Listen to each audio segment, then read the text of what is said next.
दोस्तों, क्या आप एसएससी जीडी कांस्टेबल पद पर आवेदन करना चाहते हैं? अगर आपने 10वीं पास कर लिया है और चाहते हैं देश की सेवा करना, तो निश्चित रूप से आपके लिए ये गोल्डन अपॉर्चुनिटी है। चलिए हम आपको बताते हैं विस्तार से कि इसमें एज क्या होगा, क्वालिफिकेशन क्या होगा, वेतन कितना मिलेगा, है ना, कौन कौन से पद के लिए आप आवेदन कर सकते हैं, इसमें महिलाओं के लिए अवसर है या नहीं, विकलांग का अवसर है या नहीं, एससी एसटी के लिए रिजर्वेशन है या नहीं, सारी बातों का खुलासा हम करेंगे। अगर आप चैनल पर नए हैं तो चैनल को सब्सक्राइब करिए, बेल आइकन को दबाइए ताकि वीडियो का जो नोटिफिकेशन है वो आपको मिलता रहे। चलिए शुरुआत करते हैं। एसएससी जीडी कांस्टेबल भर्ती 2026 क्या अपडेट निकल कर आया है, किन किन पदों पर इसमें वैकेंसियां जो है वो आप जैसे सुयोग्य उम्मीदवारों के लिए आमंत्रित किया गया है, इन सारी बातों की जानकारी देते हैं। चलिए देखिए, भर्ती का नाम है 1 2 3 4 5, 4 तरह का है, जिसमें CAPF, BSF, CISF, ITBP, SSB में भर्तियां आमंत्रित किया गया है।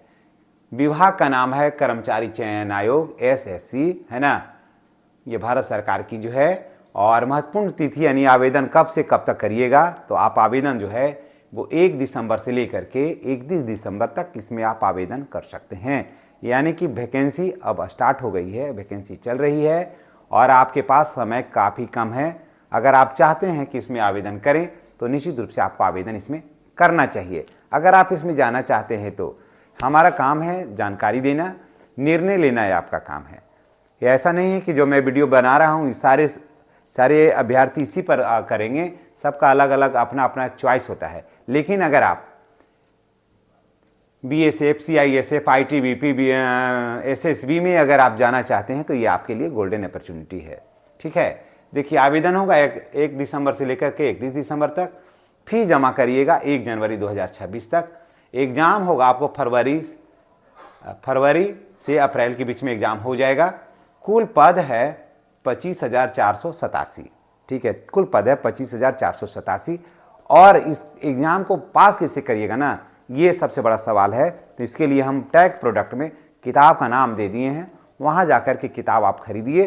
किताब वहाँ जाकर के आप खरीदिएगा तो आपको 20% 25% की छूट में मिलेगी और किताब ऑनलाइन घर तक पहुँच जाएगा, है ना, अच्छी बात। तो चलिए धड़ाधड़ वहाँ से किताब खरीदिए और चैनल को सब्सक्राइब करिए ताकि हम और आप एक क्लिक से एक दूसरे से संपर्क में रहें।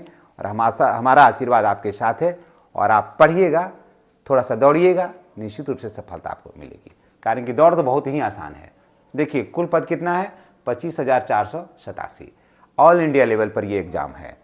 ऑल इंडिया लेवल के स्टूडेंट इसमें आवेदन करेंगे। इसलिए हमारे देश के चाहे कहीं के भी बच्चे देख रहे हों, चाहे आप मणिपुर के हों, चाहे आप मणिपुर के हों, चाहे आप सिक्किम के हों, चाहे आप केरल के हों, चाहे आप गुजरात के हों, या फिर महाराष्ट्र के हों, या फिर बिहार के हों, या झारखंड, UP, MP, कहीं के भी, सारे लोग जो भी 10वां पास कर लिए हैं वो सारे लोग इसमें आवेदन कर सकते हैं। चलिए अब आगे बढ़ते हैं, बताते हैं कि इसमें एज क्या होगा। तो देखिए 18 से लेकर के 23 वर्ष एज है, यानी कि 1/1/2026 को 18 वर्ष से कम नहीं होना चाहिए और 23 वर्ष से अधिक नहीं होना चाहिए। किसको? जनरल और EWS को, यानी जनरल बच्चों को। लेकिन अगर आप OBC हैं तो आपको 3 वर्ष का उम्र सीमा में छूट मिलेगा। ठीक है, अगर आप SC ST हैं तो आपको 5 वर्ष उम्र सीमा में छूट मिलेगा। महिला हैं अगर आप तो भी आपको, चाहे किसी भी कोटि के महिला हैं तो आपको भी 3 वर्ष का छूट मिलेगा। यानी कि महिला हो या OBC हो, आपको 23 के बदले 26 वर्ष होगा तो भी आप इसमें आवेदन कर सकते हैं। अगर आप SC ST में महिला हैं या पुरुष हैं तो आपको 28 वर्ष तक इसमें आवेदन कर सकते हैं। चलिए फी की बात करते हैं। SC ST, विकलांग और महिला को छोड़कर सभी को मात्र 100 रुपया फीस लगेगा। ठीक है, जी हाँ, SC ST, विकलांग और महिला को छोड़कर सभी को 100 रुपया फीस लगेगा। एक लाइन में जान लीजिए। दौड़ क्या होगा, पुरुष को 5 किलोमीटर दौड़ना है 24 मिनट के अंदर। पुरुष को 5 किलोमीटर जाना है, चाहे आप जैसे जाइए, 24 मिनट के अंदर। महिला को 1.6 किलोमीटर जाना है 8.5 मिनट के अंदर।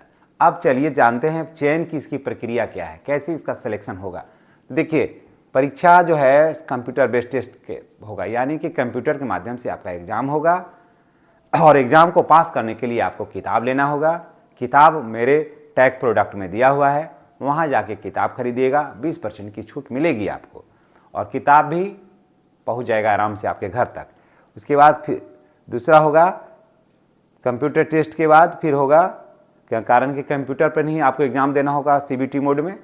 उसके बाद होगा फिजिकल स्टैंडर्ड टेस्ट होगा, उसके बाद फिजिकल एफिशिएंसी टेस्ट होगा, तीसरा चौथा है मेडिकल होगा, फिर उसके बाद कौन सा कागजात है आपके पास, उसका डॉक्यूमेंट वेरिफिकेशन होगा। इसके आवेदन करने के लिए क्या क्या पेपर चाहिए। अब सवाल ये उठता है कि आवेदन करने के लिए पेपर क्या चाहिए और पेमेंट कितना मिलेगा। तो आपको पेमेंट मिलेगा लगभग आपको 40,000 रुपया। इसमें पेमेंट मिलेगा लगभग आपको 40,000 रुपया पेमेंट प्रति महीना मिलेगा 7 पे के हिसाब से। 8वां में जाइएगा तो आपको 65 से 70,000 रुपया पेमेंट हो जाएगा। 8वां कारण के 1 जनवरी 2026 से 8वां पे कमीशन आ रहा है, तो उसमें आपको हो जाएगा 60 से 65,000 रुपया पेमेंट। और अभी के डेट में है इसमें 40,000 रुपया पेमेंट अभी वर्तमान में यहाँ पर मिलता है। अब चलिए सवाल ये उठता है कि आवश्यक दस्तावेज क्या है, कौन सा पेपर लगा करके यहाँ आवेदन करना है। तो मार्कशीट लगाना है 10वां का, कारण कि 10वें पर है। आप इंटर हैं या ग्रेजुएशन हैं ये मायने नहीं रखता है, हैं तो अच्छी बात है, लेकिन 10वां पास अभ्यर्थी भी इसमें आवेदन कर सकता है। तो जितना ज़रूरत है अभी फ़िलहाल उतना ही लगाइए, कारण कि अधिक भी लगाइएगा तो आपको कोई खास ज़्यादा लाभ नहीं मिलेगा। आपको ग्रेस मिलने वाला इसमें नहीं है। आपको ग्रेस मिलने के लिए आपको परीक्षा में पास होना ही चाहिए पड़ेगा, ठीक है। चलिए 10वीं का मार्कशीट, फिर आधार कार्ड चाहिए, जन्म प्रमाण पत्र चाहिए, है ना। उसके बाद निवास प्रमाण पत्र चाहिए, जाति प्रमाण पत्र चाहिए, है ना।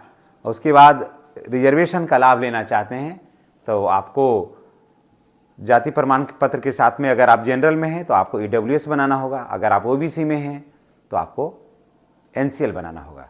और इसी के साथ चैनल को भी सब्सक्राइब करना होगा। ये जानकारी आपको कैसी लगी है कमेंट करके बताइएगा। कोई बातें अगर छूट रही है तो वो भी बताइएगा। इसी के साथ हम आपसे विदा लेते हैं, इस भरोसे इस विश्वास के साथ कि आपने चैनल को सब्सक्राइब करके बेल आइकन को दबा दिया होगा, ताकि इस तरह का वीडियो का नोटिफिकेशन आपको मिलता रहे। और अपने मोबाइल में 2-4 ऐसे वीडियो चैनल को अवश्य रखना चाहिए जिससे कि आपका जीवन जो है ना वो सज सकता है और संवर सकता है। बाकी मर्जी आपकी, आप जो चाहें वो करें, हमारा राय देना काम है, निर्णय लेना आपका काम है। धन्यवाद।